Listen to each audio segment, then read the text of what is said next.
The streets of Brooklyn never slept. At night, the sound of sirens filled the air, mixing with the barking of stray dogs and the shouting of neighbors through cracked windows. In the summer, the heat stuck to the walls, making the small apartments feel like ovens. In the winter, the cold wind slipped through broken windows and froze the bones. Tony Blaze, back then just Tony, grew up in one of those apartments. It was a fourth-floor walk-up with peeling paint and a leaking ceiling. His mother worked as a cleaner by day and a cashier by night. She came home tired, her hands rough from hard work. Tony's father had left when he was only 5. No goodbye, no note, just gone. His mother never spoke badly of him, but Tony could see the pain in her eyes when she looked at other families. Life in the slums was tough. Tony saw drug dealers on corners, kids dropping out of school, and fights breaking out for the smallest reasons. Once, when he was 12, he saw a man stabbed in front of the bodega. The blood spread across the sidewalk like spilled paint, and the crowd just walked past. That night, Tony asked his mother, "Ma, why is it always like this here?" She sighed, placing a tired hand on his head. "Because this city don't care about us, Tony. But you can't let this place decide who you are." Those words stayed with him. But in the slums, words weren't enough. You needed money. You needed power. And Tony was already thinking about how to get both. Tony was 13 when he first stepped into the street game. It started small. The corner boys in Brooklyn, older guys with gold chains, fresh sneakers, and pockets full of cash, would call him over. "Yo, little man," one of them said one evening, holding out a brown paper bag. "Run this 2 blocks down to Fat Joe's shop. Quick." Tony hesitated. He knew what was in the bag. Drugs. Maybe cash. But he also saw the green bills they slipped into his hand afterward. $10 for 5 minutes of work. That was more than his mother made in an hour cleaning offices. After that, they kept calling him. He became the neighborhood errand boy, running packages and messages, sometimes watching corners. He wasn't proud of it, but he liked the money. With it, he bought his first new pair of sneakers, white Nikes that shined in the sun. For once, kids at school didn't laugh at his torn shoes. But Tony wasn't dumb. He watched how the older boys lived. Fast money, yes, but also fast trouble. Police raids, fights with rival crews, nights spent in jail. Some of them never came back. By 15, Tony was already thinking different. "I don't want to run for them forever. I gotta find my own way." That way came one afternoon in Chinatown. He had gone with a friend to buy cheap electronics. In one small shop, Tony noticed a box of fake watches that looked real. The shopkeeper whispered, $15 each. Sell for 40. Tony's eyes lit up. He pulled the last $60 from his pocket and bought 4 watches. That weekend, he stood outside a Harlem subway station, holding them out to passing strangers. Rolex. Fresh. Just $40. Limited deal. By sundown, all 4 watches were gone. He walked home with $160 in his pocket. It wasn't gang money. It wasn't dirty. It was his. That night, Tony counted his profit over and over. For the first time in his life, he felt something new. Power. By 16, Tony had a system. Every week, he took the train down to Chinatown with whatever cash he had saved. He bought fake watches, cheap sneakers, shirts, even headphones. Then he set up on busy corners in Harlem or near subway stations. Fresh kicks, best price in New York. Come get it, he shouted, holding up sneakers. At first, people walked past. Some laughed, but little by little, he got customers, teenagers looking for style, workers who wanted something sharp for cheap, even tourists who didn't know the difference between fake and real. Tony's smile helped. He wasn't pushy, just smooth. He gave discounts when he had to, and people remembered him. By the end of most weekends, his pockets were full. At home, he slipped $50 under his mother's purse without her noticing. She never asked where it came from, but she was able to pay the rent on time now. Still, life wasn't easy. Rival hustlers watched him. Some didn't like a young kid stealing their customers. One man, Ray, cornered him outside a bodega. "You think you smart, huh? This my block." Tony stood firm. "I ain't stealing from you. There's enough for everybody." Ray spat on the ground. "Not for long, little man." Tony knew then that money wasn't the only challenge on the streets. Respect mattered just as much. Things got worse when his hustle reached the Bronx. That's where he met Rico and the Red Vipers. The Bronx was busier than Brooklyn or Harlem. Crowds filled the sidewalks, music blasted from passing cars, and every corner had its own hustle. Tony thought it was the perfect spot to sell. One Saturday afternoon, he set up near a subway entrance. He laid out sneakers and shirts on a blanket, calling out to passersby. Business was good. In just 2 hours, half his stock was gone. But as the sun dropped, a group of men approached. Red jackets, hard faces, the Red Vipers. Their leader, Rico, stepped forward. He was tall, with a scar running across his cheek and a gold chain swinging from his neck. He looked at Tony's goods, then at Tony himself. "You new here?" Rico asked, chewing gum slow. "Just selling," Tony said carefully. "This block is ours," Rico replied, his voice flat. "You want to sell here, you pay tax." Tony swallowed. "I work for myself. I don't pay nobody." Rico's men laughed, shaking their heads. One of them kicked over Tony's sneakers. Another grabbed his shirts and tossed them into the street. Rico leaned closer, his breath hot. "Kid, this is your one warning. Next time, you lose more than shoes." Then, just like that, they walked off, leaving Tony's goods scattered on the sidewalk. People stepped around him as if nothing had happened. Tony picked up what little he could save. His hands trembled, not from fear, but from anger.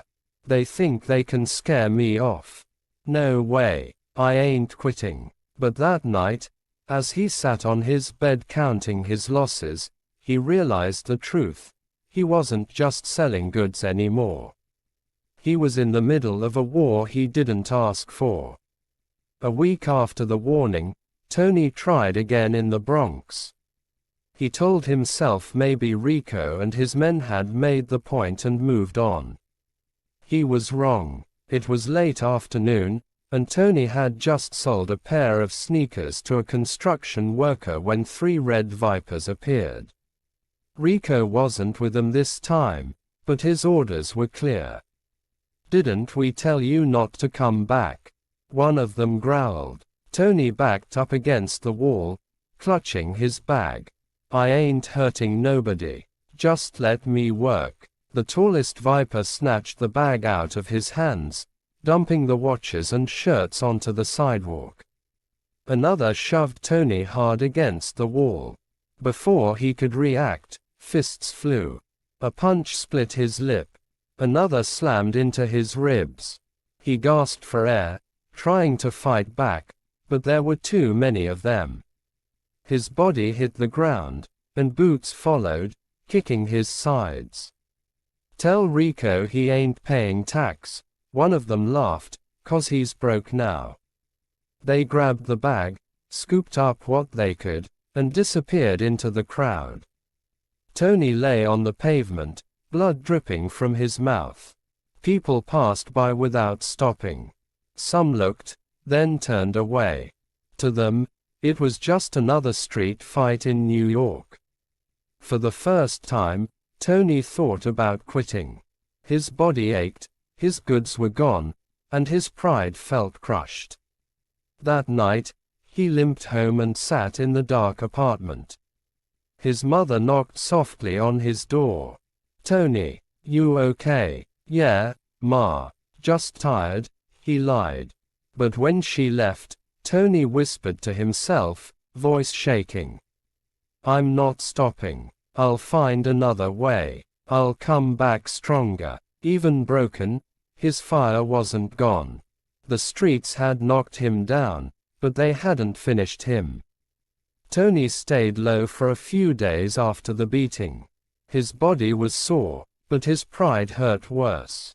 He didn't have much left to sell, and the streets felt colder than ever. One night, while sitting on the stoop outside his building, a man in his late 20s walked by. He was tall, clean-cut, wearing a leather jacket and carrying himself with confidence. People on the block called him Marcus. Marcus wasn't a gang member. He was a hustler, but a smart one. Instead of standing on corners, he made deals with small stores, moving goods without drawing gang heat. "You look like you lost a war," Marcus said, noticing Tony's split lip. Tony smirked weakly. "Maybe I did." Marcus sat beside him. "Let me guess. Red Vipers." Tony nodded. Marcus shook his head. "Kid, you can't fight them straight up. They own the corners. You keep trying to sell out there, they'll crush you every time." Tony frowned. "So what, I quit?" "No," Marcus said, leaning in. "You get smarter. You don't fight the streets, you go around them."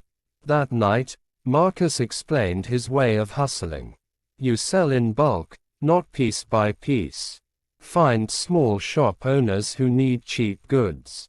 Chinatown, Queens, downtown Manhattan, places the gangs don't watch.